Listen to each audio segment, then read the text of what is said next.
Добро вечер, драги пријатели. Вечера ќе анализираме една интересна тема. Оно што се случи вчера, на 11-ти, поточно на средбата за југозападна Европа, кај што се сретна председателот на Србија Александар Вучич и ВД, така кажемо, условно кажано, председател на Украина Владимир Зеленски или Водомир, како сакате. На таа средба Зеленски буквално го разголи Вучич. Јавно му се заблагодари на поддршката што му е дава и помошта. Инаку пред некој ден Захарова лично го обвини Вучич за изработка војната индустрија на Србија дека работи за Украина, дека и праќат муниција и така, муниција и други работи, бидејќи таа прилагодила постариот југословенски систем, значи муниција тој калибар е. Инаку тоа се случува еден ден пред празникот на Русија, на Руската Федерација, која е денеска на 12 јуни. Да го честитаме, сепак тоа е братски православен народ. А дали се работи за агресија или враќање на историски цветови, тоа сосема друго што се случуваше.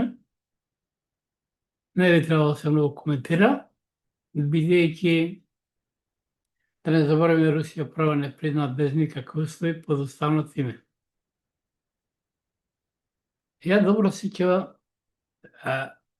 кога Лавров, таа изјава, Сергеј Лавров, инаку министар за надворешни работи на Русија, кажа вика на Македонија не треба да влегува во ниеден пакт, значи ни кај нив, ни во НАТО. Вика македонци се добри борци. Потребно е само да го воведат повторно редовниот служење или редовниот рок и да набават нешто посовремено оружје. Знаеме дека ние со сила влегува во НАТО, поточно по неуспешниот референдум. Да не би сакал да зборам многу. Значи, интересни работи се случуваат. Иначе, ја во многу мои анализи кажав дека Зеленски и Сирски се луѓе на Путин. Сирски е роден во Русија, таму само и татко, мајка му, брат му. Брат му само се откажува од него, иако Сирски добро работува, он забрани да се гради утврдување околу Днепропетровската област, тука е, значи Херсон, со продолжение вика ми така ќе го бране, значи им помага на русите да влегуваат. Он беше копнен генерал и од копнен го замени за војни, бидејќи им причаше на русите бавно напредува и Зеленски ги послуша, за војни го прати као амбасадор во Велика Британија. Како што реков, Александар Сирски беше копнен генерал. Ако се сеќавате на Азовство, кога се освојуваше, тогаш во првите редови ги праќаше нацистите, или азовците, како сакате кажете, да гинат. И од копнен генерал го стави генерал и на цела армија, мислам, врховен командат. И сега што прави? Заедно со договор со Русија влегува во Курската област, каде на 6 или 70.000 само са убиени, начелниците единици азовците одбија да неколку нивни полкови батальони, не се разбира многу тоа, одбија влезат на руска територија. Русија не само што ги изгони од Курската област, тоа беше и под договор, тоа беше за целосна дезинфикација и уништување на најелитните единици во Украина. Ја во многу мои анализи кажав, уште кога започна на 24 февруари 2022, дека русите ќе се запрат коде се кој ќе биде во нивни раце. Значи, буквално ги враќаат историските територии. Во многу мои досегашни анализи кажав дека уште за време на на Ленин, кој инаку евреин, а доаѓа и британски шпион со бледиран воз преко Германија, за Октомвриската револуција збораме, и до самото Политбюро од 95 до 97% се евреи. И не случајно ова е војна, многу пати кажав, не е војна ни меѓу Русија и Украина, Русија и НАТО или САД, ова е војна со еврејското лоби, која порека таа војна ја прифаќа и самиот Трамп во Америка. Види што му се случува на Трамп.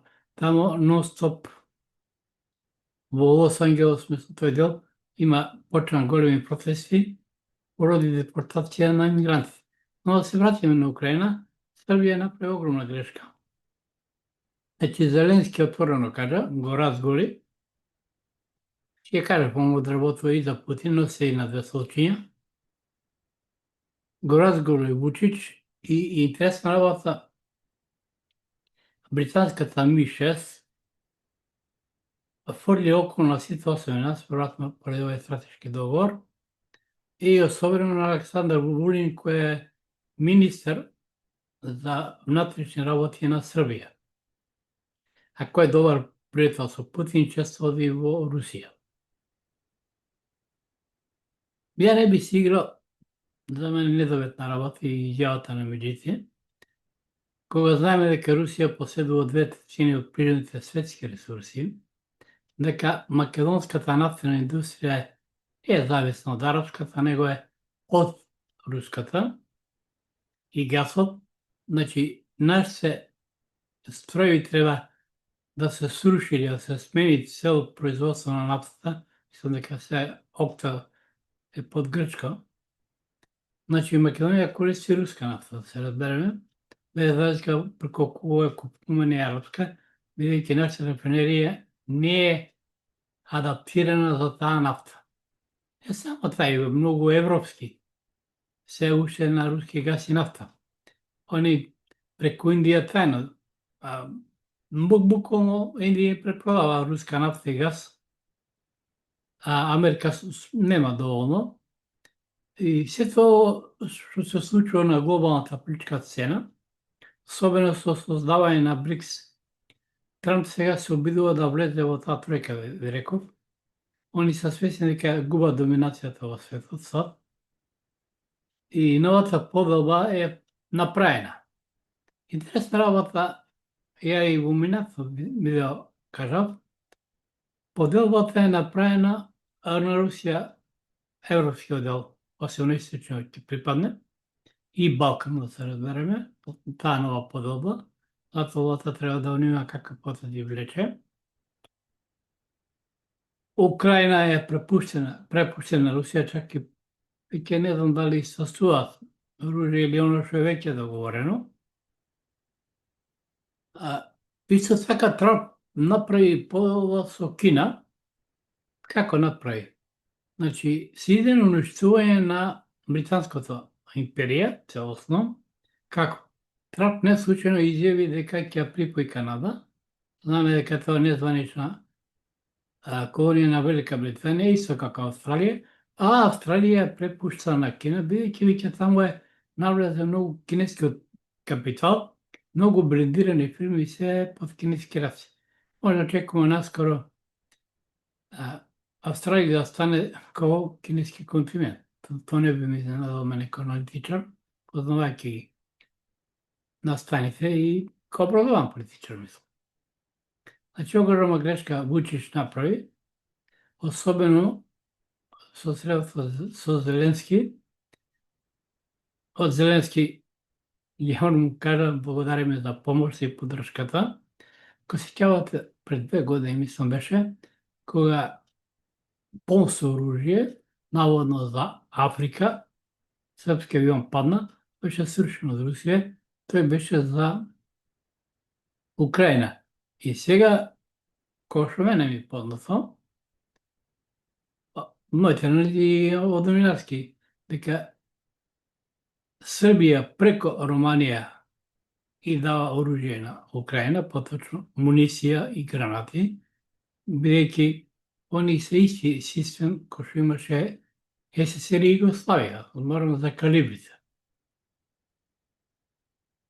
Значи, интересен период. Ово може прескапо да ја чини Србија. Да не забораваме дека Путин и Орбан се одлични пријатели. Орбан е тука малку и со Зеленски, јас ни кажа, за каните и така нафамо. Значи, ова е оно што би сакал вечер да анализираме. Ви посакувам во вечер, а оние што има желба да ме следат, можат на YouTube да ме побарат. Значи да притиснат на копчето subscribe или претплати се. Исто така на TikTok и на Instagram клинички со ЦИХ и на TikTok хороскоп. Таму може да не е проблем. Значи ви посакувам во вечер, убав сон, со Македонија и со затвор напред.